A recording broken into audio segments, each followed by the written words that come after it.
Começa agora pela TV Novo Tempo mais um programa Evidências, sempre na busca de fatos que comprovem a veracidade histórica da Bíblia Sagrada. No último programa Evidências, você pôde acompanhar uma descrição histórica de como seria difícil a vida de um morador da Idade Média. Ali podemos ver as raízes de uma religiosidade deturpada que expunha o povo a uma caricatura terrível de Deus. Aliás, uma caricatura tão mal desenhada que chegou ao ponto de produzir correntes de descrença como algumas que vemos na modernidade. Embora discordemos da máxima de Karl Marx, segundo o qual a religião é o ópio do povo, podemos entender na descrição que antecedera o porquê de tal antagonismo religioso. Na verdade, as palavras de Marx erram não pelo que foi dito, mas pelo que faltou dizer, pois existe uma religiosidade verdadeira, baseada em princípios da palavra de Deus, e outra fictícia, baseada nos parâmetros do egoísmo e dos interesses humanos. Essa sim é um ópio alienador do povo e que precisa ser questionado e racionalmente combatido. Hoje vamos continuar a nossa trajetória percebendo os elementos sociais que mudaram radicalmente a paisagem social da Europa e, com ela, os destinos do mundo inteiro, ou mais especificamente, do lado ocidental do nosso planeta. É parcialmente graças a esses elementos de mudança que temos hoje liberdade de expressão, aliás, liberdade suficiente para ler a Bíblia, discutir assuntos religiosos, assuntos de fé e até gravar um programa como este que você está assistindo. Mas o mundo medieval, longe disso, era um mundo estranho, um mundo sem autoridade central. Era um mundo desorganizado, e isto criava uma confusa forma de relação internacional e fronteiriça. Os senhores feudais viviam em guerra constante uns com os outros, e as disputas de fronteira eram sem fim. Bastava uma palavra descuidada ou um simples gesto entre nobres e estava criada uma nova guerra entre os feudos. Além disso, a própria cobiça por propriedades levava os senhores feudais a quererem expandir o seu território de modo a conhecer novas terras e a conquistar novos vassalos leais ou até mesmo novos membros para sua família. Mas havia ainda outros inimigos poderosos, bandos crescentes de guerreiros saqueadores que desciam pelos campos e vales, saqueando e destruindo tudo que estava em seu caminho. Além, é claro, de pilhar, matar e violentar jovens donzelas em todas as propriedades rurais que pudessem alcançar com sua espada. Por isso, o senhor feudal se cercava de guerreiros, em sua maioria mercenários.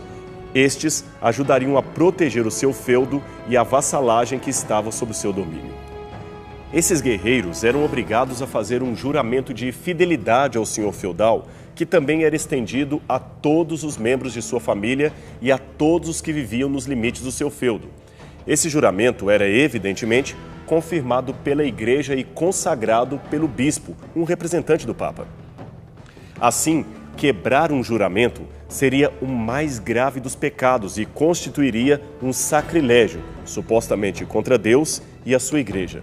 Ninguém, em sã consciência, ousaria questionar a autoridade feudal ou eclesiástica. E era a Igreja, em última instância, o poder que ajuntava os laços tão frágeis dessa sociedade medieval. A Igreja, mais do que o feudo ou os monarcas, era o maior poder daqueles tempos. Há um desenho que, embora seja do final do século XVI, portanto, Idade Moderna, ilustra muito bem a mentalidade social da Idade Média, que havia recentemente terminado. Ele foi projetado pelo frade Diego Valadez e está em seu livro Retórica Cristiana, publicado em 1579. O desenho é conhecido como A Corrente da Existência e espelha algumas das ideias encontradistas já na República de Platão. Veja que tudo no mundo é formado numa perfeita ordem hierárquica. Deus está no topo. A seguir vêm os anjos e, finalmente, o povo. Em seguida temos as ordens inferiores, os animais e plantas. Abaixo de tudo estaria o inferno, o local e destino de todos aqueles que quebram as correntes desse sistema, desafiando as normas da fé. Conforme vemos neste outro desenho medieval, a Igreja de fato centralizava em si todas as áreas da existência humana, a saber, a cultura, as artes, a filosofia, as leis e, por que não dizer, a própria existência de Deus. Esta seria uma versão ligeiramente simplificada da pirâmide medieval. No topo, o rei. não o verdadeiro chefe da hierarquia, mas aquele que o representaria perante o Estado. Ladeando-o pouco abaixo estariam a igreja e o senhor feudal, sustentados evidentemente pelos cavalariços que vêm logo em seguida. E na base inferior de tudo estaria o povo trabalhador. Uma série de mudanças graduais e a princípio até imperceptíveis começaram a ter lugar neste tenebroso cenário da Idade Média. A agricultura, por exemplo, começou a ter um significativo avanço tecnológico com o emprego de cavalos, arado de ferro e o uso de adubos que enriqueciam o solo, coisa completamente desconhecida antes de 1050 nos territórios europeus. A seguir, vieram o crescimento populacional, o surgimento da burguesia e da classe média, as cruzadas e, finalmente, a aurora renascentista, com todas as incríveis transformações que ela realizou no continente europeu. Mas mesmo antes desses eventos, durante toda a Idade Média, numerosos grupos de religiosos se separaram da cristandade oficial para procurar uma forma de cristianismo mais puro e simples, aquele cristianismo apegado à simplicidade evangélica. Eram os verdadeiros livres pensadores que tiveram de regar com o próprio sangue o caminho da liberdade religiosa. Numa época em que o lema geral era a fidelidade completa à Igreja, qualquer um que a questionasse estaria correndo sério risco de morte, e o pior tipo de morte, uma morte recheada de dor e humilhação. Como diria o velho ditado latino, Roma locuta, finita causa est, isto é, Roma falou, acabou, está falado, não se questiona mais. Porém, alguns grupos, pequenos porém audaciosos, questionaram esse sistema. Os cátaros e albigenses, por exemplo, foram alguns desses grupos que desafiaram o poder monárquico e religioso da Idade Média. E mesmo em dificuldades, eles cresciam, especialmente na França e na Espanha. Para combater grupos questionadores como estes e outros que surgiam em vários pontos do continente europeu, em 1216, o Papa Inocêncio III, que aqui aparece retratado nesse mosaico medieval, encomendou a Domingos de Gusmão, fundador da Ordem dos Dominicanos, a presidência de um tribunal especial sediado em Toulouse. Esse tribunal teria por finalidade julgar os casos de heresia que surgissem e fossem devidamente denunciados à Inquisição Delegada, como se chamou posteriormente o seu ofício. Com a mesma base, foram criados outros tribunais especiais e, 3 anos depois, o próprio Domingos de Gusmão organizou uma confraria chamada Milícia de Jesus Cristo. Nesta confraria, os membros não faziam vida conventual, mas eles juravam guardar castidade ou, se casados, fidelidade conjugal. E também prometiam tomar as armas a serviço da igreja, todas as vezes que fossem convocados para esse fim. Após a morte de seu fundador, eles passaram a constituir a Ordem de São Domingos, caracterizando assim a força militar da sua defesa à fé cristã. Mais tarde, em 1233, o Papa Gregório IX organizou junto ao Tribunal Eclesiástico a Santa Inquisição ou Santo Ofício. O intento dessa ordem era perseguir e exterminar os assim chamados hereges da Europa, especialmente os cátaros e albigenses. A seguir veio outra Inquisição promovida por Fernando de Aragão e Isabela de Castela, respectivamente o rei e a rainha da Espanha, especialmente formada para exterminar os judeus. O número de pessoas vítimas de ambas as Inquisições ainda é motivo de intenso debate. Alguns historiadores falam de 7 milhões de mortos, outros se limitam a mencionar apenas uns poucos milhares. Seja como for, o quadro ainda continua dantesco, terrível. E por ora, vale-nos uma citação de Ward Rutherford, autor do livro Genocídio, Os Judeus na Europa, de 1939 a 1945, que foi publicado nos Estados Unidos em 1973. Ali, o autor diz o seguinte a respeito desse quadro. Assim como os nazistas instituíram uma organizada burocracia de assassinatos encomendados, também o fez Torquemada, o primeiro grande inquisidor, um digno predecessor dos carrascos de Hitler. Só para que você entenda, o Torquemada que ele menciona é Tomás de Torquemada, o inquisidor espanhol mais terrível de todos os tempos.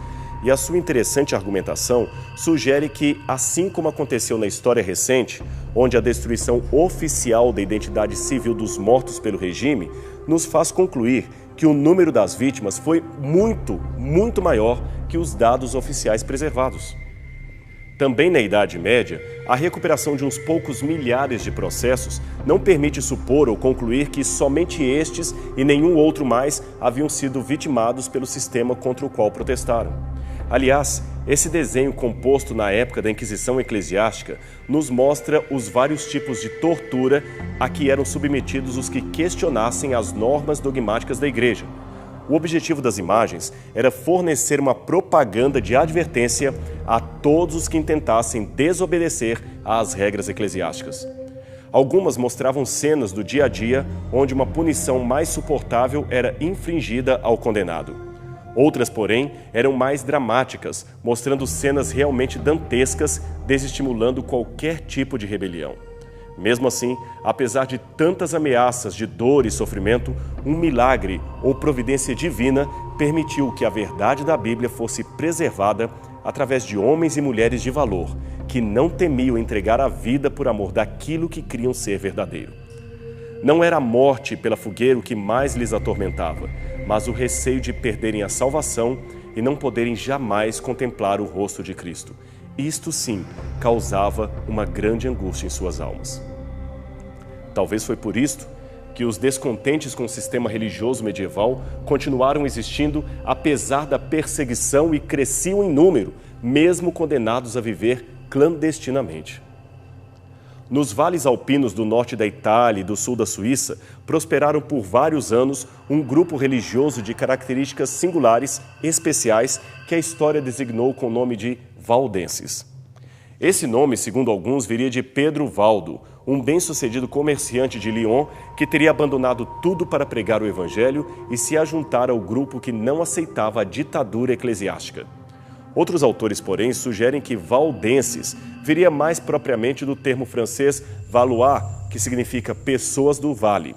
Mas para nós, isto não é tão importante quanto o fato de que estes nobres cidadãos tiveram muitas vezes de arriscar a própria vida para que a Bíblia fosse lida de maneira clara por outras pessoas. Isto era proibido pelos ditames da igreja naquele tempo.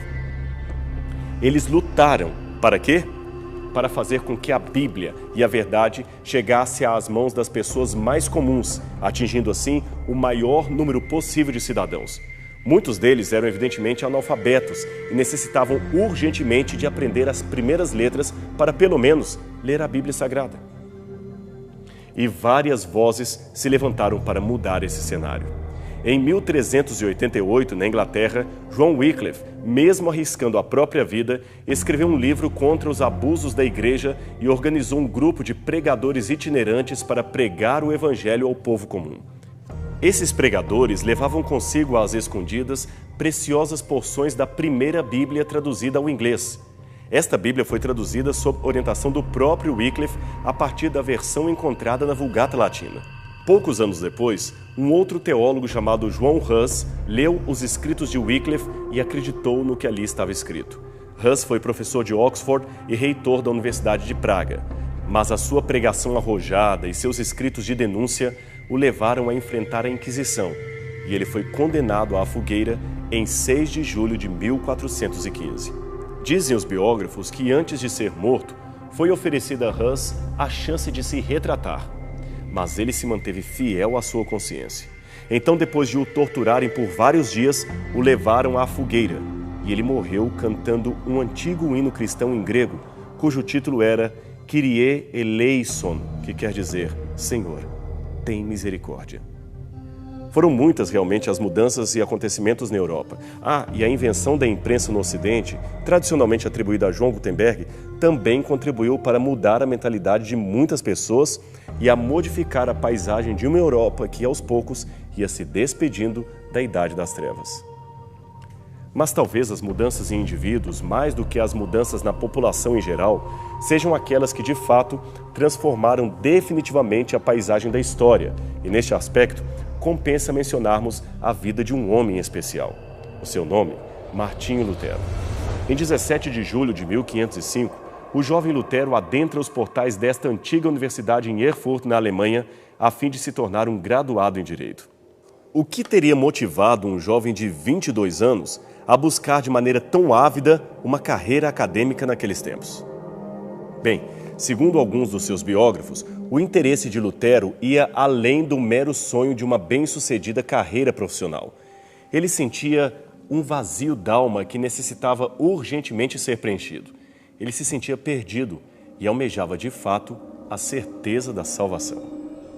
Veja, o que vou dizer agora não é uma defesa ao behaviorismo, mas é fato que tanto o comportamento humano quanto o comportamento animal demonstram que, quando um ser está imbuído de emoções, ele sente a carência de algo que lhe seja idoneamente sentimental.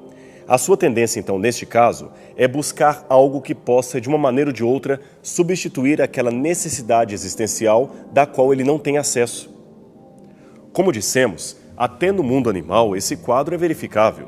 Os biólogos registram casos de mamíferos que, retirados de sua genitora, chegam a adotar uma bola ou um pequeno travesseiro de plumas para suplantar a carência que sentem do colo afetivo de sua mãe. O mesmo se passa com os seres humanos, e essa carência é potencializada quando o vazio existencial não é outro senão um vazio com forma de Deus. Existe uma parábola medieval que ilustra muito bem o significado dessa busca existencial pela presença de Deus. Das diversas lendas produzidas pelos cavaleiros templários, nenhum tema foi mais pródigo do que a busca pelo cálice sagrado, o copo que, segundo a tradição, havia tocado nos lábios do Senhor na noite em que ele fora traído. Segundo essa lenda, um poderoso cavaleiro andante havia saído do seu palácio com o intuito de ir a Jerusalém e buscar o Santo Graal, o cálice sagrado, e com ele obter a vida eterna. Ele então cavalgou para fora do seu palácio em uma linda festa de despedida, deixando para trás os seus súditos e o seu amado castelo. Ele estava em busca da sua aventura. Ele queria encontrar o Santo Graal. Acontece que, a poucos metros do castelo, havia uma floresta. E nesta floresta, um riacho próximo, no qual morava um isolado e velho leproso. Aproveitando a passagem do cavaleiro andante, o leproso corre com dificuldade ao encontro do Lorde e, estendendo uma velha caneca, lhe suplica: Senhor, um pouco d'água por amor ao céu. Ele era um leproso e, como tal, não poderia jamais tocar na água para não contaminar o riacho. Caso o fizesse, seria imediatamente morto. Neste caso, a sua necessidade de água dependia da misericórdia de um transeunte que pudesse interromper o seu percurso, pegar um pouco d'água do rio e oferecer-lhe para matar-lhe a sede. Aquele senhor feudal não era um mau homem, não, de jeito nenhum. Ele até poderia ajudar o pobre infeliz. Mas é que ele estava com pressa, não podia perder tempo. A sua missão, lembremos, era encontrar o cálice sagrado. Quem sabe um outro servo do castelo poderia ajudar aquele leproso minutos mais tarde.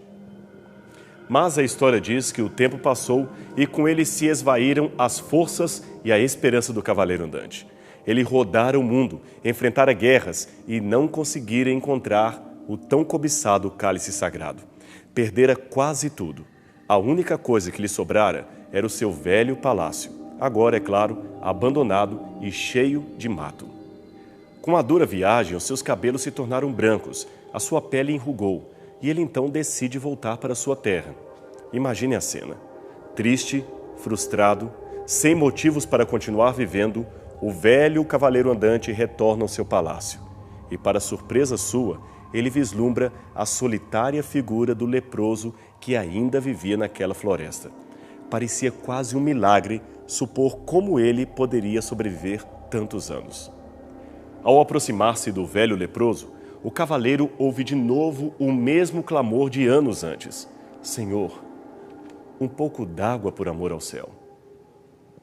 Agora, sem pressa, afinal não havia mais cálice a ser encontrado, o cavaleiro desce de seu cavalo, toma a velha caneca da mão do leproso e a leva até a água.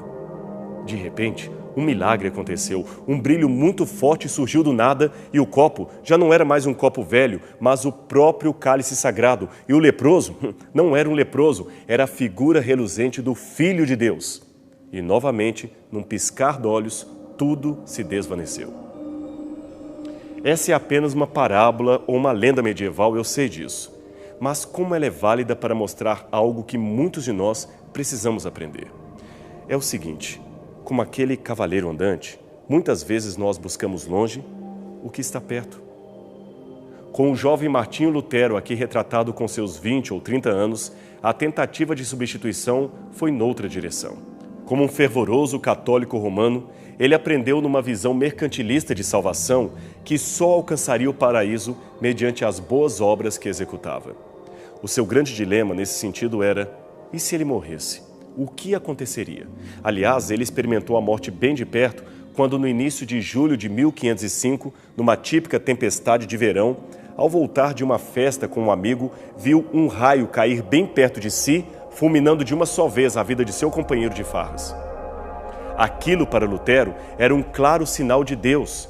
E como o mosteiro era crido ser o caminho mais curto entre o céu e a terra, ele não pensou duas vezes, abandonou os estudos e resolveu entregar a sua vida ao monastério. Ele entrou para a ordem dos monges agostinianos.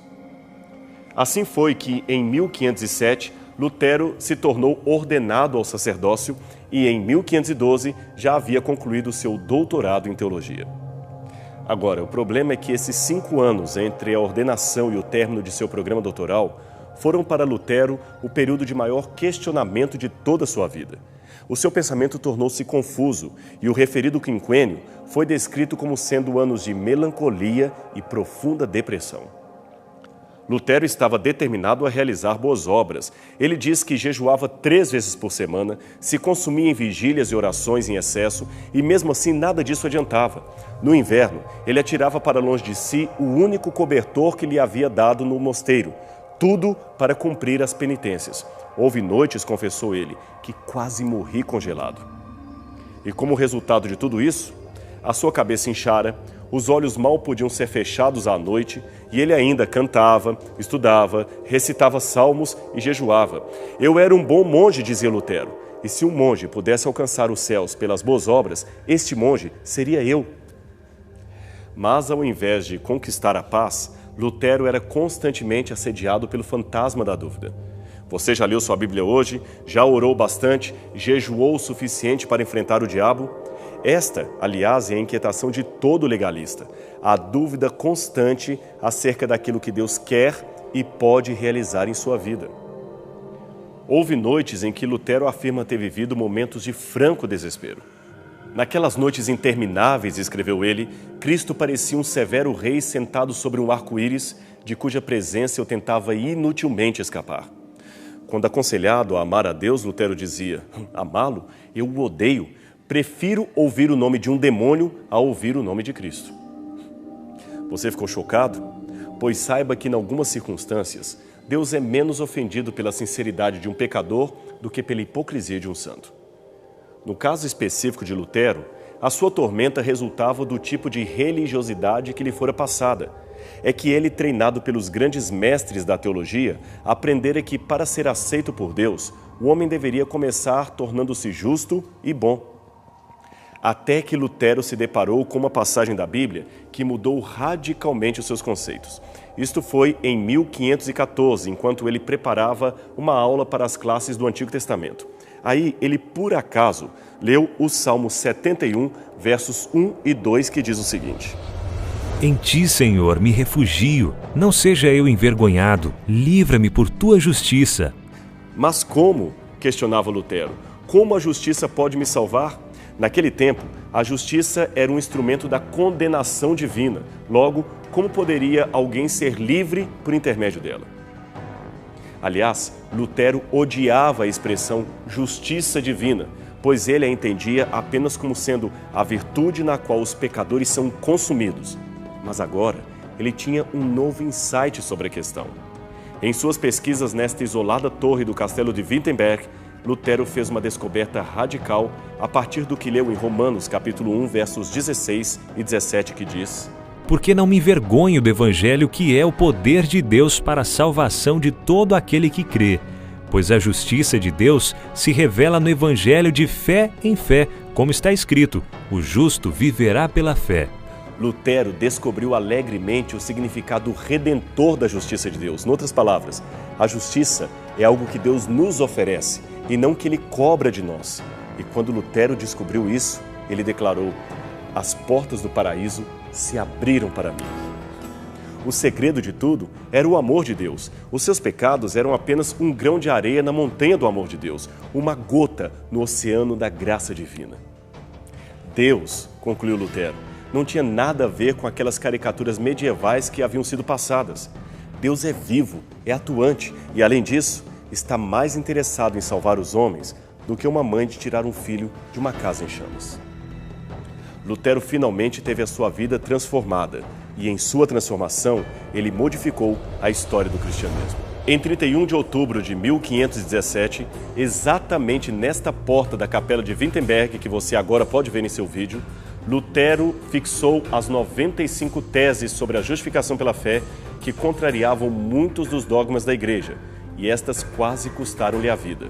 Mas, como ele mesmo disse, admoestem-se os cristãos a que se empenhem em seguir o seu grande líder, Cristo, ainda que seja no sofrimento, na morte ou mesmo no inferno, e assim esperem mais entrar no reino dos céus através de muitas tribulações do que facilitados diante de consolações infundadas.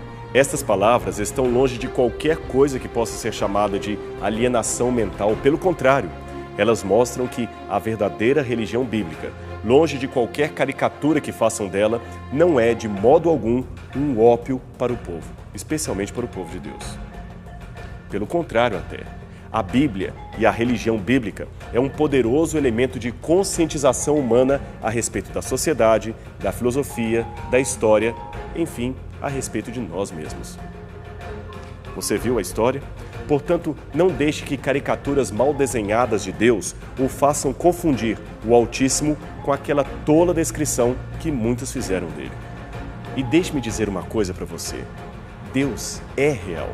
E se você o encontrar hoje, nada poderá arrancar de seu coração o mais ardente desejo de todo aquele que crê. Sabe qual é? Encontrá-lo pessoalmente. E quando este encontro acontecer, tudo valerá a pena. Tudo terá sentido. Pense com carinho nisto que acabamos de dizer. O nosso programa agora vai ficando por aqui, mas semana que vem você sabe que temos um novo encontro aqui na TV Novo Tempo, no seu programa Evidências, sempre buscando fatos que comprovem a veracidade histórica da Bíblia Sagrada. Até lá!